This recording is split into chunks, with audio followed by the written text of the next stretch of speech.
Welcome to another edition of Working with Gen Z. This is a show where we explore the hopes and aspirations of the Gen Z generation. We also try and understand all the different dimensions of the workplace in the context of the Gen Z generation. In the last episode, we explored the concept of curiosity and how curiosity is such an essential competency at the workplace. Today, we're going to talk about a new competency, a new terminology called social capital. Now, in a world where we're seeing that leaders have to work increasingly in a very connected world, both inside and the outside, it's essential to forge these relationships. The social capital is nothing but the value that you create from all the different networks that you have and how it helps to enhance trust, collaboration, both at the workplace as well as your external stakeholders. Now, at one level, this sounds very obvious, it sounds very easy, but it's often undermined, and leaders undermine the potential of a good social capital.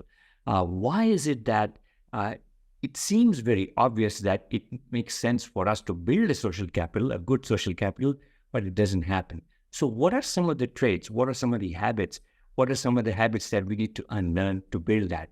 And in the context of Gen Z, a generation which is very digitally savvy, perhaps has a lot of connections, but they also may be pulled into the perception that they have a strong social capital, but is it really a capital that they can leverage on? And so to help us understand all the different aspects of this is my guest, Dr. Smriti Palya. Smriti, welcome to the show. Thank you so much, Nikhil. Thank you so much for inviting me to the podcast. I'm sure this is going to be a lovely podcast where we can actually move out to the Gen Z and tell them a very, very important skill for today's world, where they can, grow physically, they can grow professionally, they can grow personally, something that is going to help them in all walks of their life. And I'm sure this podcast is going to really help each and every Gen Z out there. Absolutely. And so as we've done, friends, with all our episodes, I'm going to take a couple of minutes just to read the rich background of our guest. Dr. Smriti Palya, who's based in Delhi, is a dedicated social and behavioral change practitioner with keen interest in bringing behavioral insights to the forefront of organizational dynamics. As a behavioral architect and consultant, she specializes in conducting pre-work assessments and using observed patterns to design and implement capacity-building interventions. Utilizing experiential learning-based pedagogies, she creates models that allow participants to engage and learn in a practical and immersive manner through methodologies like triple loop learning. In addition to the work that Smriti does as a consultant, she has an extensive academic background, starting with a PhD that she's obtained in development and behavioral economics from JNU. And she's also served as an assistant professor of economics over 13 years at the Delhi University, where she's honed her expertise in the field. She holds a guest faculty position at the Evidential University in West, where she teaches behavior economics to master students. And outside of her professional endeavors, Smith is deeply committed to making a positive impact in society. She served as a project head and technical advisor of Teaching Change, a social enterprise project under Enactus India. This project aimed to empower financially deprived women by creating sustainable living options and promoting zero-waste mindful consumption patterns. So I can go on, but Smriti has requested me kindly to keep it brief. Smriti, welcome once again, and very happy that we're able to do this. Thank you so much, Nikhil, and so grateful for you for such a lovely introduction. Really humbled for that. And most importantly, thank you so much for picking up this topic of utmost and contemporary relevance, because, this is really the need of the hour. Fantastic. Now, before we get to it, Smriti, I have lots of questions for you. And as you mentioned, I hope all our Gen Z colleagues, as well as the managers in the process who manage the Gen Z generation, can learn from the insights that you're about to share. But anything else would you like to share, Smriti, on your personal background or anything else beyond the introduction that I've made? Nothing much. See, it's just that, my passion lies in contributing towards growth and development of people and organizations. So I work towards strategizing change, majorly using a behavioral lens. And the idea is to make sure that the change is not superficial. There's an identity shift that happens so that the impact is deep and is sustained with people over time. Because most of the time, we learn something, but we forget to unlearn certain things. So the impact is very, very superficial and doesn't stay or stick with you for a longer period. So the idea of most of my interventions or most of my work is to somehow make sure that people do get that idea within themselves, so that it's not all the time a deliberate attempt on their part to, push themselves towards doing something or changing themselves. It comes from within. So, Fabulous. yeah, that is it Absolutely. from my side. Yes, no, and you're absolutely correct. I think all our learning colleagues, HR colleagues, travel with this day in and day out, and Yes. the importance of being able to see that behavior performance change at workplace. So very happy that you Mm. bring such rich experience. And so let's get to it. We're going to go on a topic, on a concept or a competency which is becoming increasingly popular, and has been talked and been written, found in a lot of the leadership literature. So let's go and first help us to just kind of, let's start with the basics to help us to understand and kind of decode, mystify, demystify, just by helping us to understand the term. What do we mean by social capital? Now we hear the term and we talk about human capital, but what does social capital mean? And why is So, it kind of relevant in this context for leaders? yeah.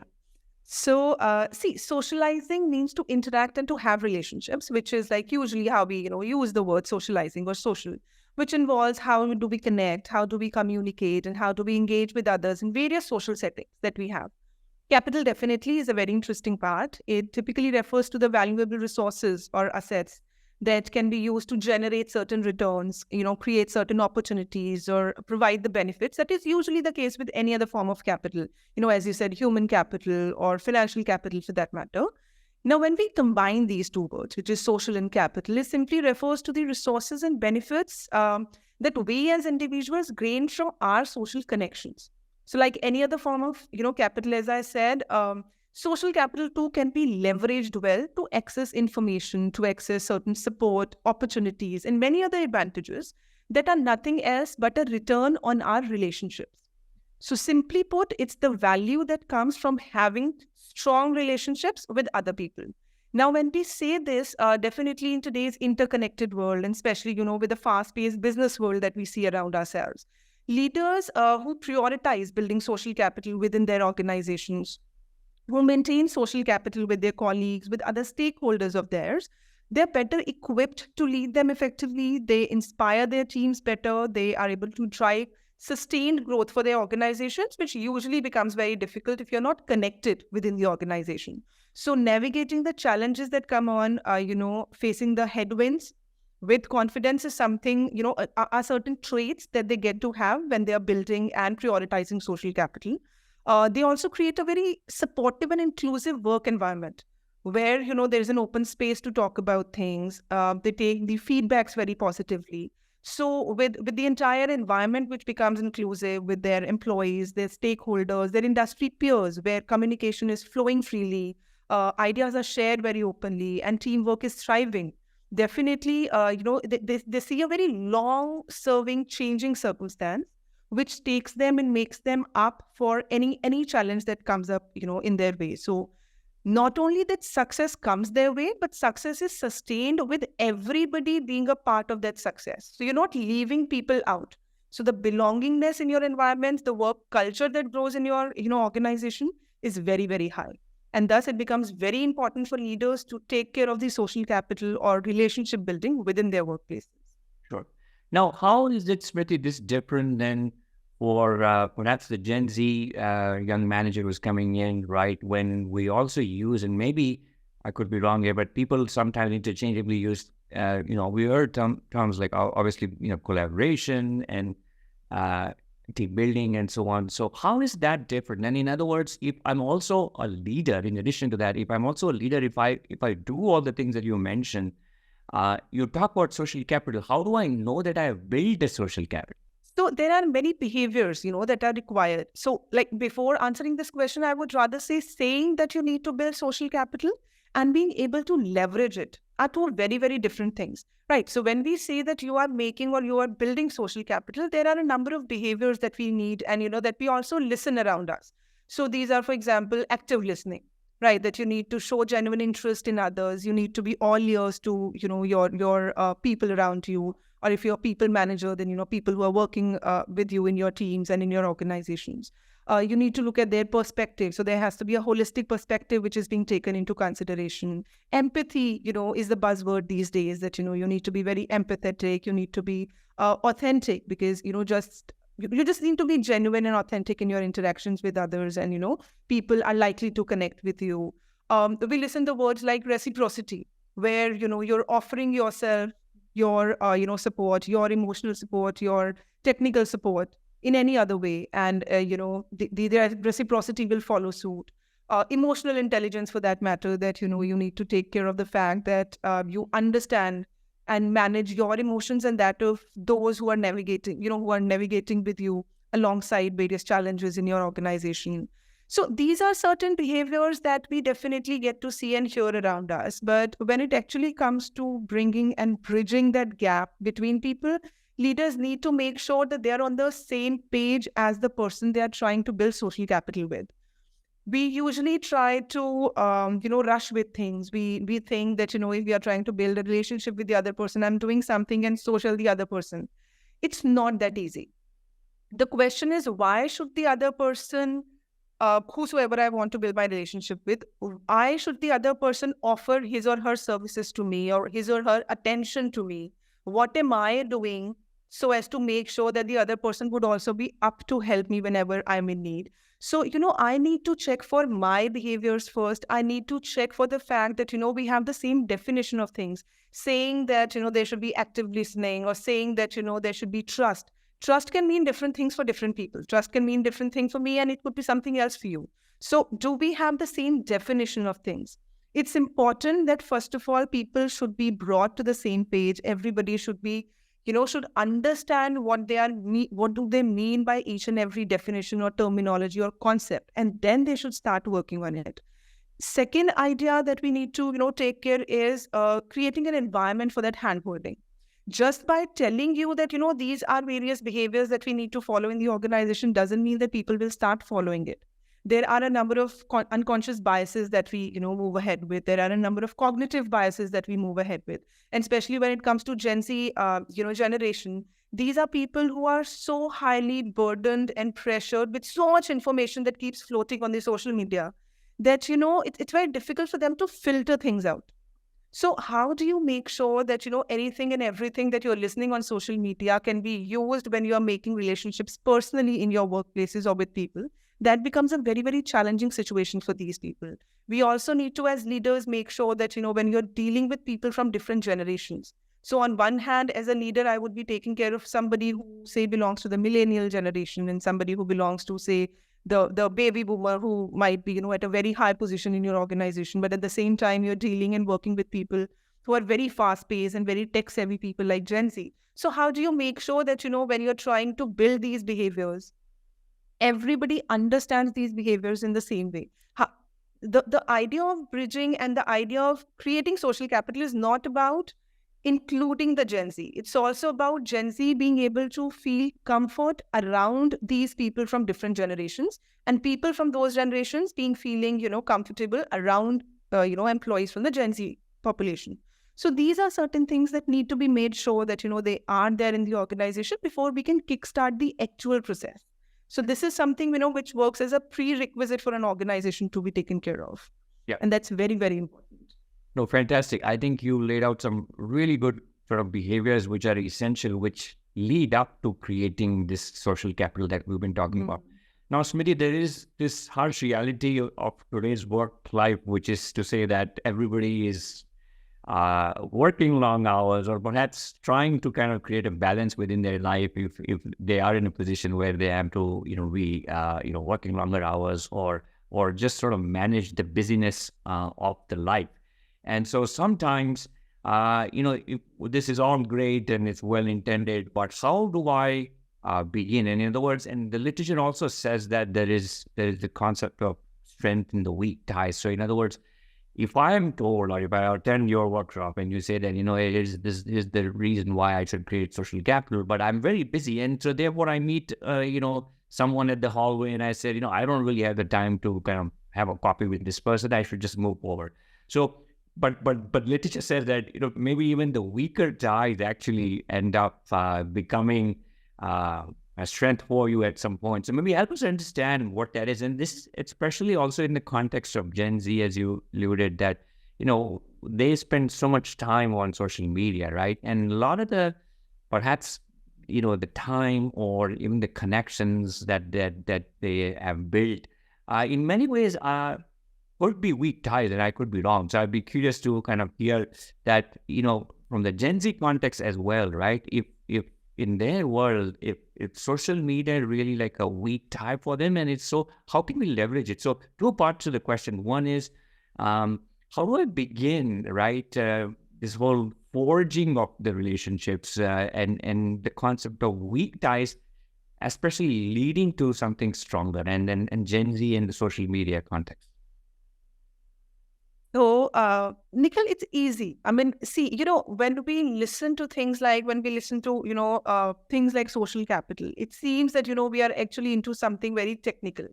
But social capital is simply about building relationships, the very same relationships that we used to build when we were back in school, the very same relationships, which we usually have in our workplaces. When you go to your office in the morning, there is somebody whom, you would like to have the first cup of coffee with. That is one person whom you're very close to. So that's not that difficult to build those relationships in your workplaces.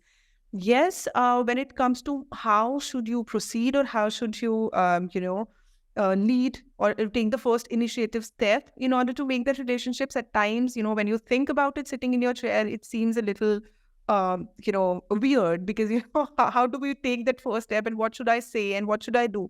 You're not supposed to do something. If you really feel that, this is something that you have in you and you don't understand how to do it, you need to figure out those people who can make you comfortable. For example, there's this concept called the dormant ties. A dormant tie is somebody who I knew, but due to some reason, they moved on in their life, I moved on in my life, and we're not in contact now. For example, some friend, some old friend of mine from college days, right? Somebody just gave I used to feel that if that person would not be in my life any further, I would not be able to take the next breath. And, you are like the bestest friends possible, but then something happens and then you part ways. And see, it's just that you've moved on in life, but that doesn't mean that, it's going to be that difficult going back to them. It's just that we haven't taken the right step. You just need to take your phone up. It's the age of social media. You can always figure out where they are, what they're doing. So you just need to find the right contact. You just need to go back to them, say a hello, and trust me, everything follows on its own. You don't have to do anything. And the idea of going back to these ties is that these are ties who do not want that first step to be taken. Those steps have been taken well in time.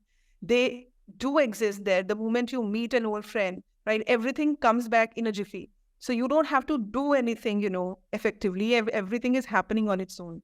But what happens thereafter is something really beautiful, because when they moved on with their life, they created their own, ties and their own connections and their own circle, which is very different from your circle. So you can exchange those circles, you can exchange those contacts, you can exchange those ideas, opportunities that you have, right? Taking this entire, conversation towards the weak ties that you mentioned. Now, what is a weak tie? A weak tie is somebody who doesn't fall into my immediate circle. So my immediate circle contains, or, comprises of all those, who are very close to me, my close friends, my family members, those colleagues that I mentioned that, who are really close to you, and you share all your personal, information, everything good and bad with them, who foster a sense of belongingness to you. But your weak ties are, those connections which are more casual, or have become distant, or are very infrequent. They could be acquaintances, colleagues from other departments whom you do not really, work with very frequently. They could be friends of friends. They could be your dormant ties, somebody who was a very important part of your life at some point in time is not there anymore because of certain reasons. Now, they may be distantly placed geographically or due to, some other reason, but they're crucial in providing access to some new information, some new opportunities to you, diverse perspectives, is something that they can bring in once they come to your life. And that is something which you cannot get through your strong ties, because your strong ties are certain people who are giving you that sense of belongingness, but have exhausted in terms of the opportunities that they can provide you with. That is something that has already been taken care of and has been used over time and over years. Now, in the context of Gen Z, particularly if we talk about, we often have a significant, They usually come with a lot of digital footprint on, social media platforms.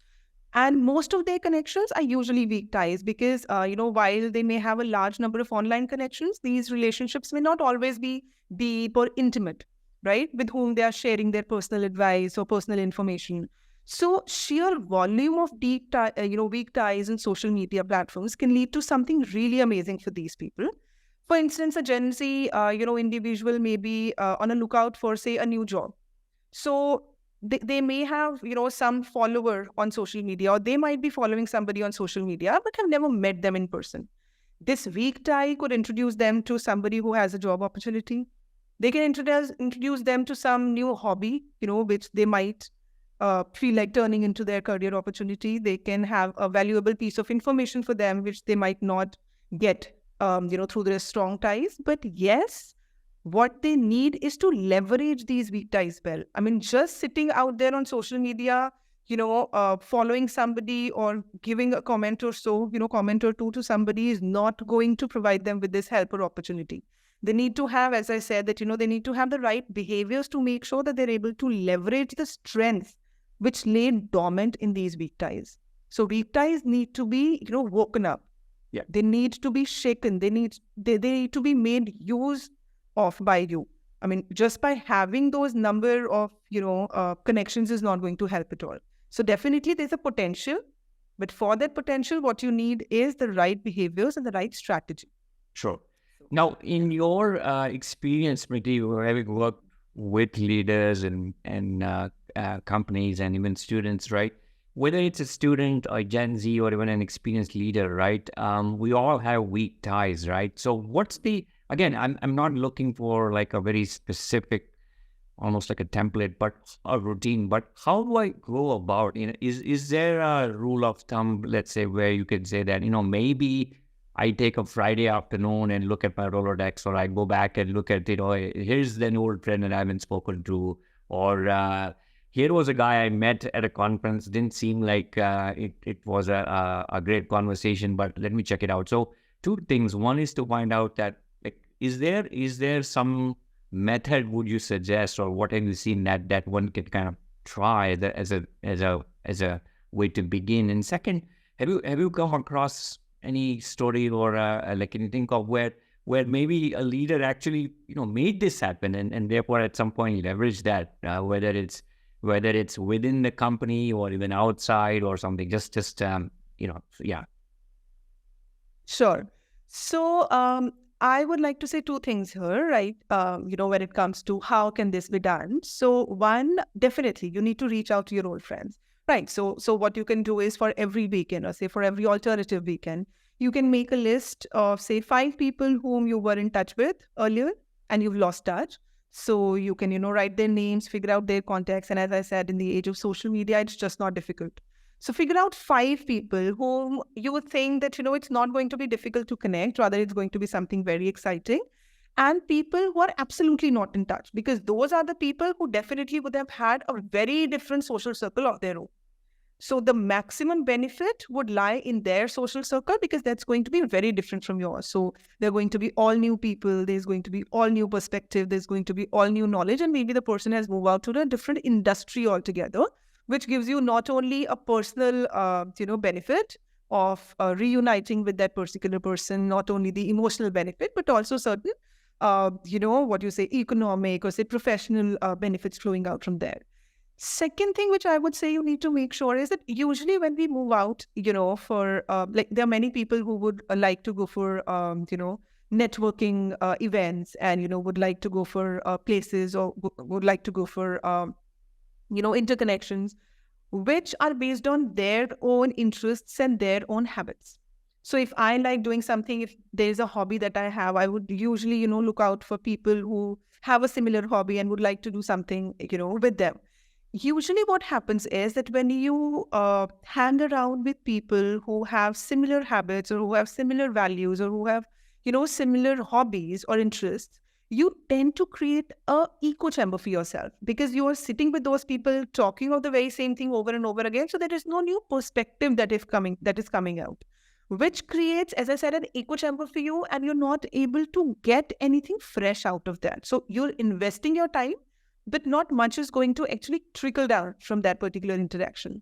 On the other hand, and this is a term which is called homophily. You should avoid having homophilic or homophobic interactions. Rather, we should move out of this. We should rather look at certain groups or certain networking events where we feel that this is something where I don't think I fit in, and then you should try to fit in, because it's not about fitting in, it's simply about getting something new. For that, definitely you need to step out of your comfort zone. It's not very comfortable, being in a group of people where you feel that this doesn't interest me. But then if your idea is not that, your idea is not limited to pursuing that particular activity of interest, it's much greater than that, then that is something that has to be in your mind. So you need to break that homophily somehow. Also, you need to make sure that who are you connecting with. So if you are in a particular organization, there are people like, influencers in your organization. So you need to make sure that you're connected with such people, because when you're connected with somebody who's an influencer, that person himself will have a number of different, groups that he would be connected to. So that person can actually act as a bridge and can connect you to different, departmental people or different departments. As you very rightly said, that it's not only about reaching out to people, but you also need to make sure who are you reaching out to.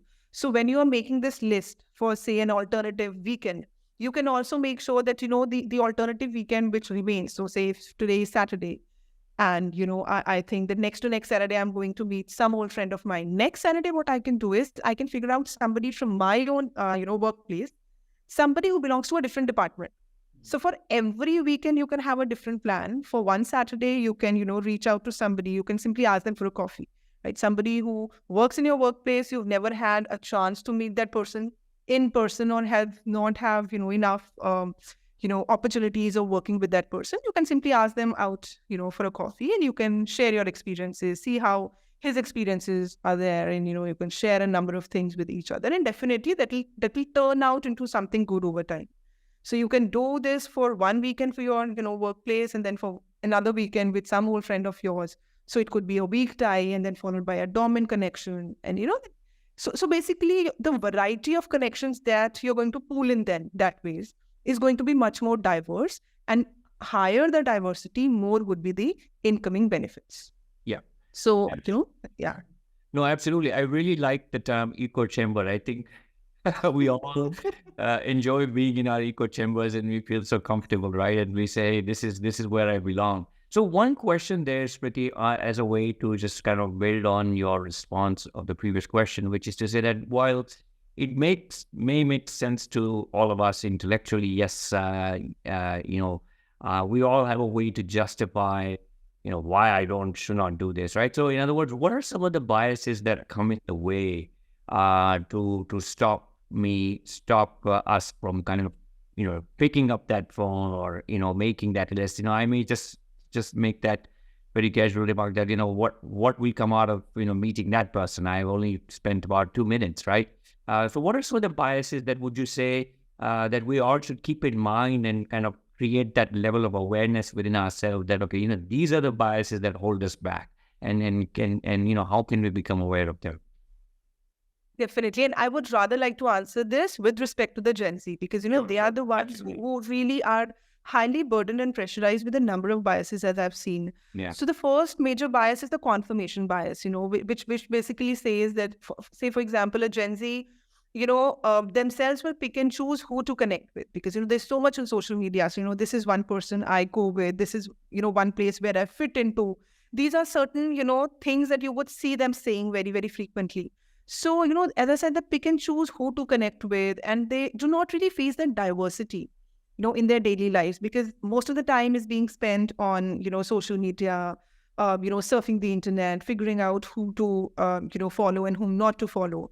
They seek out information or social connections that conform to their own existing, values and beliefs, which again, as, as we've been discussing, leads to, creation of those echo chambers and very limited exposure to diverse, perspectives, which hinder their ability to build strong social relationships, because they're not faced with that form of, diversity in real life. So the moment they come to their office spaces, the moment they come, to their workplaces, they're very picky and choosy about whom to be with and whom not to be with, because they can't hold that diversity for long. Second, bias is the bias of FOMO, the fear of missing out. Now they're so pressurized all the time to constantly stay connected and engaged on social media, leading to this fear of missing out, that if I'm not there, then maybe I've missed out on something new, that they miss out on real events and opportunities. The time for them to connect with the world outside that social space becomes so limited that the fear of missing out there on the social media is actually making them miss out on a lot of opportunities in the real life around themselves. A very important problem which I've seen faced by this Gen Z is the social comparison bias. Gen Z compare themselves to others on social media because, again, you have so much out there which is not realistic, but then your capability to filter out what is real and what is not real starts diminishing as you are more ingrained and more into the social media thing, which leads to making you feel inadequate, or you have a very low self-esteem, which can impact in your willingness to reach out to people.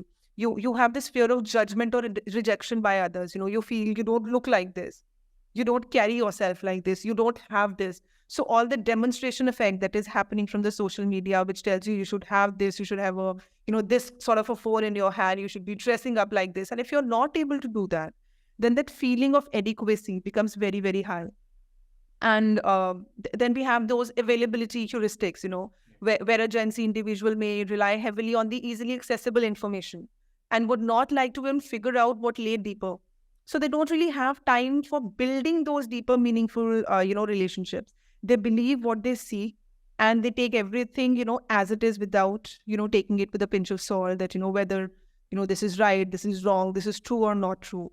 Everything has a heuristic which comes from the social media. So if I'm talking to you, there is something which is happening in my mind all the time, tick, tick, tick, tick, that, this is why she would be saying this. This is why this is happening like this. So instead of actually speculating the situations, looking at how things are and why things are happening in a particular way, they always have an answer in their minds, which comes from the social media and all the information that goes unfiltered into their minds. So, these are certain things which need to be definitely addressed.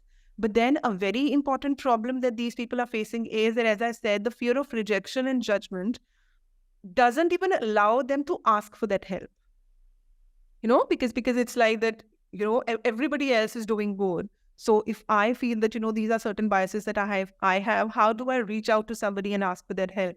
So this also, brings us to yet another role that leaders and managers can play, in this particular part, that, if you have these Gen Z people who've been appointed by you or been employed in the organization, they might need certain help. And the role of you being empathetic, person, empathetic listener, somebody who can have a dialogic, interaction with them, somebody who can really understand what they're trying to say, somebody who can understand their fear of judgment and rejection, right? We usually feel they're very repulsive. We usually feel that, they are very aggressive. But where is this aggression and repulsion coming from? Those sources need to be understood. So we as leaders and managers also have a very high responsibility of making sure and taking, into us that we need to be mindful towards these things, that we are dealing with these people. It's nothing ingrained in them. These are certain biases that need to be dealt with. So, that this is it. No, fabulous. I think what a great list. Yeah, you mentioned confirmation bias, FOMO, the availability, and these are so very applicable to us, the Gen Z, unbeknownst to them, that they're falling into them day in and day out, right? Yeah. And, I think it's about them being aware. So I hope that they listen to every single one of those biases that you mentioned, because I think that is essential for us to create. And once even Gen Z, I would say that even some of the experienced leaders oftentimes, like they remain in the echo chamber and then kind of, these biases build onto them with time, right? Now, Smriti, one of the things, obviously, we often say in leadership, right? It's the culture that a leader can create. So, which and not even at the organization level, I'm saying even at the team level, right? Have you, in your experience, seen companies who are much more deliberate about, trying to really make this, a competency. I won't use the word competency, but something that becomes into their DNA. And I suspect that calls for a culture that's underlying culture, which creates the conditions for that, right? So I'm curious to know, are there companies that you can think about where everybody tends to thrive and share and perhaps create a social network, and if you're not in that kind of an environment, or even if you are in that environment, I think everybody probably want to know transactionally, like, okay, I'm going to start. I heard this episode and I've heard this, and how long might it take for me? So, what advice would you give there as well, right? Is there some magic number? My sense is probably no, but I want to hear from you. Definitely. So, to your first question, yes, there are many companies that have successfully created a culture of, strong networking internally by working on open communications, by working on collaboration, sense of community among, their employees. Some key strategies that I would say, which are included in these are networking events, definitely.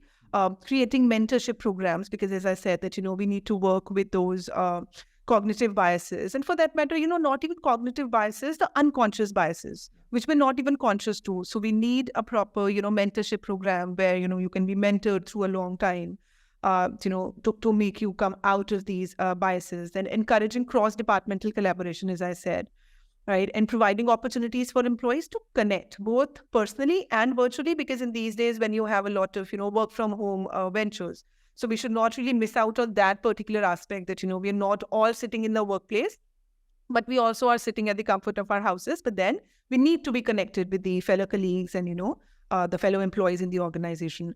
For that matter, I myself have facilitated a number of programs and workshops, for a few of these companies. And it feels so good to see how, these companies have started focusing on having a culture wherein social capital is an important element. So as you said very rightly, so that, it becomes a part of their DNA and everything that flows out of it. And as for the time frame, definitely. Yeah, I mean, do you get that question? I'm curious. So yeah. At times, yes. Yeah, at times, yes. But then, I particularly feel that companies typically focus on building trust and relationships, and this can only be done over time. I mean, as I said, that, pacing is a very important, element of behavior. Because if I'm trying to build a relationship with you, I mean, I can do it overnight, but it might take an entire lifetime to do that. Right. So, I mean, you cannot force relationship building on people and say that, you have to work together. It always takes a lot of time, and rather than setting a specific timeline, it does require consistent effort from leadership. That is more important. So it's not about whether it happens in 2 days or 2 weeks or 2 months, or whether it has taken 2 years and things haven't started.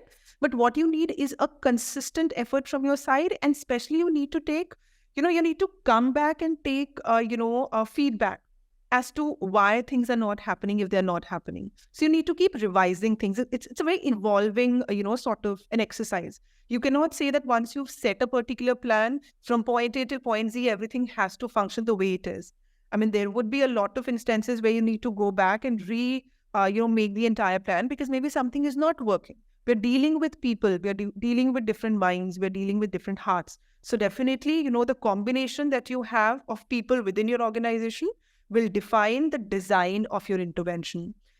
And see, each company's journey towards establishing a strong, internal networking culture may vary based on their unique organizational structure also. Their goals, their workforce dynamics, as I said, that, it's not only about making people come together, but they need to come together towards a shared vision, because that is what they are there in the organization for. So that alignment of people together, but then that alignment of people to their teams and their teams to the organization is also very, very important. So depending upon what is the unique organization, structure that you have in your workplace, and what is the workforce dynamics then alongside that, will also decide how much time it takes. And hence, time and effort too is like very, very, specific to each of these organizations. Yeah. And yes, it takes time, and it should be given its due time. I mean, it should. No, I also asked this, Smriti, because in the modern world, let's face it. I think there is, rightly or wrongly, there is this view that a lot of us are, popularly we see that, what's in it for me, right? Why do I invest? In other words, that's I like for you to comment, and my view to this would be that, when you're building this capital or when you're forging this, right, it is not all about what you can get out of someone, rather what you can give in.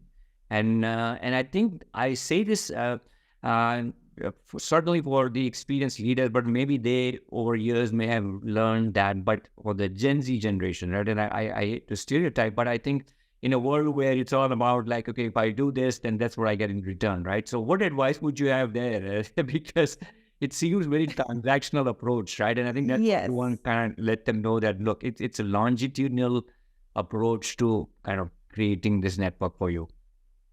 Definitely, definitely. See, for those who want to see everything in numbers, numbers are going to change, but then it's going to take time. But more important than numbers is the quality of your workplace. I mean, see, your workplace is a place where you go in the morning and be there for the rest of your day. And you're going to do this for the entire work life, working ages of yours. So, something that we call a work life balance. The problem with this mentality is that when we talk of work, we say that is one place where we are working and then we have a life. Why can't we get life into our workplaces? And the moment the quality of your organization improves, which depends heavily on the relationships that people have with each other in the organization, it's not about what my relationship is with the other person.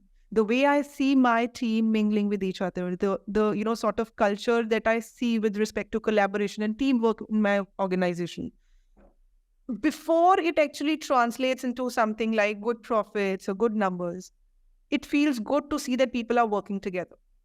So that is something which is the quality of my work, that is the quality of my workplace. And I think that is worth investing in. I mean, even if you cannot see, overnight something changing with respect to, your bar graphs and your pie charts, that might not be happening over time. But what can happen over time is that the very next morning when you'll go to your workplace, you would see those smiling faces. You would feel like going to that office. You would feel like sitting there for hours and even working, overtime. So that is something that we should strive for.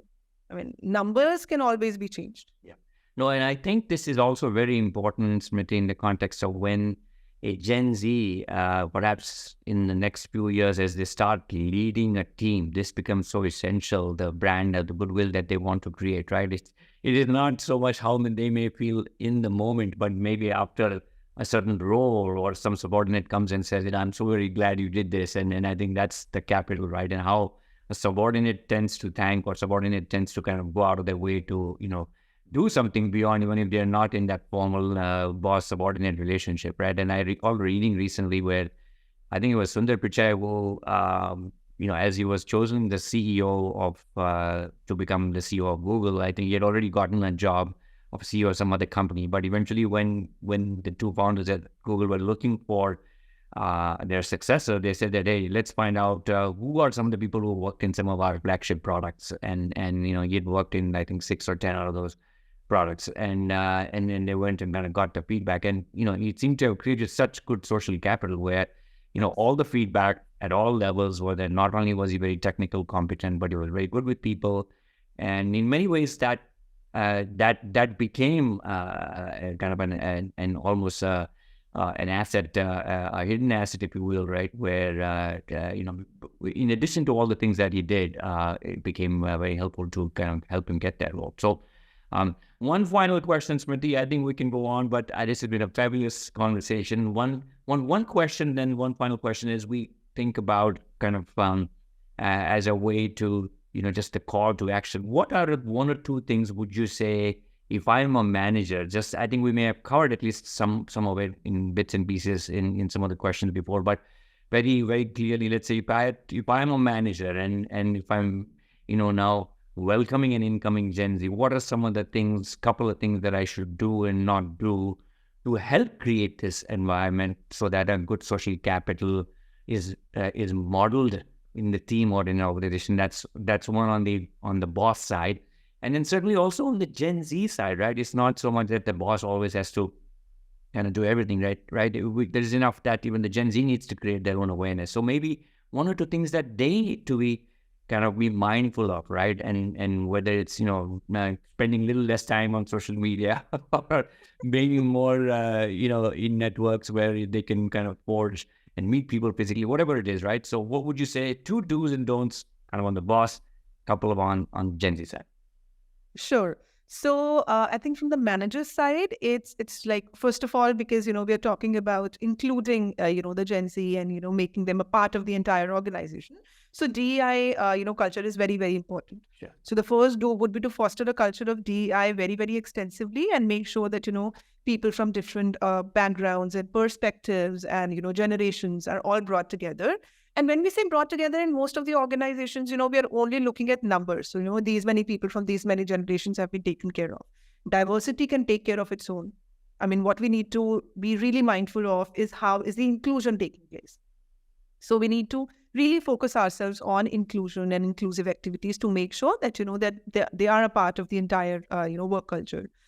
Second thing is providing the right environment and opportunities, because we keep saying that, people should work together, there should be collaborative activities, but then are we providing them with the right environment? And are we providing them with the right space, to come together and work together?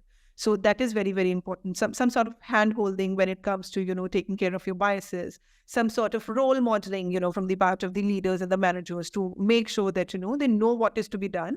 And then they have the right space to, sort of portray and implement those strategies. On the don't side, I would say a very important thing, don't overlook your silos. Mm-hmm. What we usually do is that, if we have, say, 50,000 odd people in the organization, if most of them are being taken care of, we're like, the culture is going good. Mm-hmm. But what about those who are not? Because the actual information of what is going wrong comes from those who are not a part of the organization for some reason. So please don't ignore, please don't overlook your silos. Try and see, what can you do to involve them into the organization? And, why is it happening in the first place? So being mindful for those reasons is very, very important. Second is don't only rely on your formal hierarchies, right? There is much more in the organization beyond your formal hierarchies. So you need to figure out that, if you're actually looking at social capital in your organization, don't restrict it to a particular department. This is the manager. These are people working, with him in his team. These are the, people who belong to this particular team. So let people be open. Your organization should be one particular unit where people are working together and coming together to form their social bonding. It should not really be the case that, everything is happening in a hierarchical way. And another thing, this is the third point, but very, very important from my side, don't ignore the feedbacks and suggestions from your employees. Yeah. And if they're coming from different, generations, I'm saying this because we're talking of Gen Z in specific, they can give you an idea of what are the different perspectives that these people have. As I said, that, the problem comes because people are not on the same page. When I say inclusion can mean something for me, belonging to a particular generation. It could be something else for somebody. So look at the suggestions and feedback, try and see, what is coming out of it from different generations, from people belonging to, different sections, from people belonging to different genders, and then create a strategy which involves and, brings everyone together. For the Gen Z population, from the do side, it could be that, I would not really say don't be on social media for very long. But it's not going to happen. Yeah. But then if you have those weak ties, right, try to do something to convert them into your strong ties. I mean, make sure that you have the right strategy to at least have a part of them. It could be 1%, 2%, whatever you feel. But then that percentage of people should be leveraged when the time comes. So you should have the right strategy of reaching out to those people, because otherwise those superficial connections are not going to help you anyways. When you're building your relationships, please do it offline also. I mean, try to be with people from, different backgrounds, try to be with people with, different perspectives, and try to build meaningful connections. That is going to help you over time.